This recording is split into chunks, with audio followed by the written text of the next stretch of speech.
Hi, Mia here. I want to talk a little today about defunding the police because I feel like there is a lot of misunderstanding and a lot of crap information out there about what defunding the police means. And it's more than one video, it's more than one conversation. But today I'd like to talk about white people's reaction to the term defunding the police, and probably not just white people, probably like a lot of non-black people, but we'll focus. I'm talking to the white people today because I'm white, and so I'm trying to get some understanding going here. So I think we all know about the slavery bit and the Jim Crow bit and the hundreds of years of oppression and poverty, and the police killing black people, which now we get to see on video where there is proof. We can't sort of pretend that's not happening anymore. That is for real happening and has been for a long, long time. And so once again, black people are out in the streets saying, please stop killing us. And white people seem to have about three different reactions to this. And I'm generalizing, but we're going to break it down into three separate reactions that I see a lot. The first one is like, what? No, I'm not killing any black people. I don't even know any black people. And like, my family definitely never owned slaves, so none of this involves me. This is the denial response, and it's not helpful. It's just not. Because you're making everything about you, and it's not freaking about you, okay? It's about the fact that black people are dying. And then there's the, well, actually, black people kill way more black people than the police do.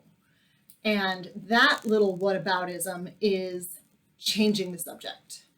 Black people are saying to you, please stop killing us. We have shown you plenty of evidence that white people, especially white cops, are killing us, and we're asking you to stop. And you're like, oh, but you kill each other all the time. And oh my God.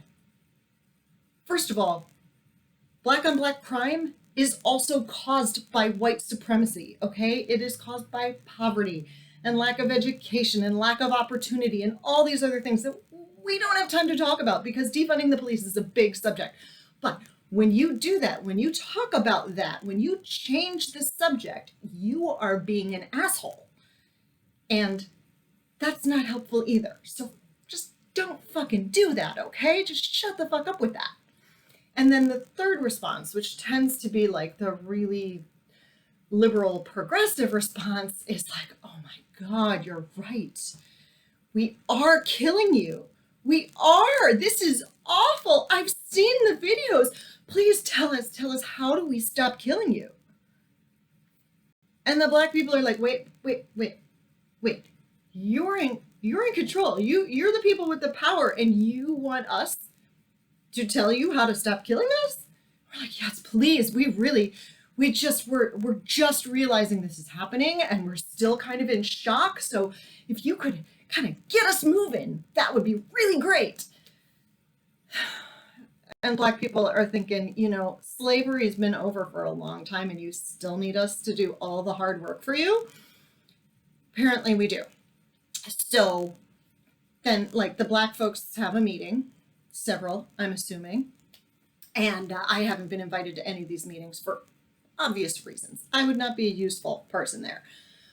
And, so they're like, okay, we need to, like, come up with a new name. We've hit this new peak. White people are finally kind of starting to get it. Like, what do we call this new movement? And, somebody in the back is like, burn it down. And everybody's like, yes, that is the perfect title. And then, they're like, yeah, I mean, that is how we all feel. We just want to burn the fucking place down at this point.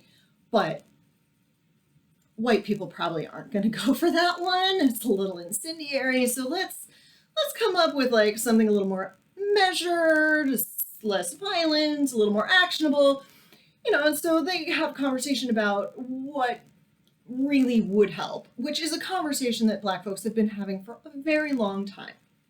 And very smart people have gotten together and been like, the police who are killing us, get a lot of taxpayer dollars, like a lot, and they're very heavily militarized now. They got tanks, like we don't even know what's going on with the police department and where all this money is going. But if we took some of that money and moved it over here to some services that have been cut back over the years, like mental health services and education and addressing homelessness and financial literacy, and the list goes on. But like if you start addressing those and putting some of this large pot of money and putting some of it over here, that's going to actually reduce crime and make Black people's lives better, make everybody's lives better, and then there will be less crime and there will be less need for the police, and we can maybe even continue to defund them and spread the money around a little bit better, and we have more peace and everybody's happier. People are like, fantastic plan, let's do that. What do we call it? And so, you know, they talk about it, they think about it, they come up with defund the police. And they come out at some rally and they got a big banner and it says defund the police, and the white people are like, oh, I don't know about that name. That sounds a little alarming. And you know why we think that's alarming? Because deep down, white people understand that the system of police protection in this country is here to protect us and our white asses and our white property. It's not really here to protect the Black and brown people. It might sometimes, but that isn't what it was designed for. And we're going to talk about the history of the police departments on another day, and you could do a little homework on that, but just believe me that yes, indeed, we know on some level that the police department benefits us, and it doesn't benefit a lot of other people. And so when we hear the words defund the police, we're hearing like, take away our protection, even though we don't necessarily really need that much protection on a day-to-day basis. And so we have a bad reaction to this name. And we say things like, I think maybe you should have had a focus group and talked about that title a little more. And so the journey goes from, please stop killing us, you motherfuckers, please stop killing us, to, okay, please tell us how to do that, because we can't seem to figure out how to do anything for ourselves, even though we're technically in power. And then the Black people come up with a thing, a name, a title, a plan, and we're like, you really need better marketing.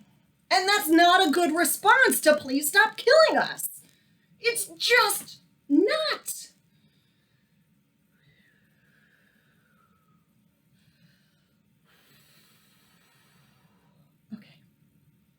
So I even fell victim to this a little bit at the beginning because I saw all these white people flipping out and about the name and saying, oh, we can't call it that. And I'm like, well, what could we call it that would make you feel better? Like personally, I would also like to call it Burn It Down.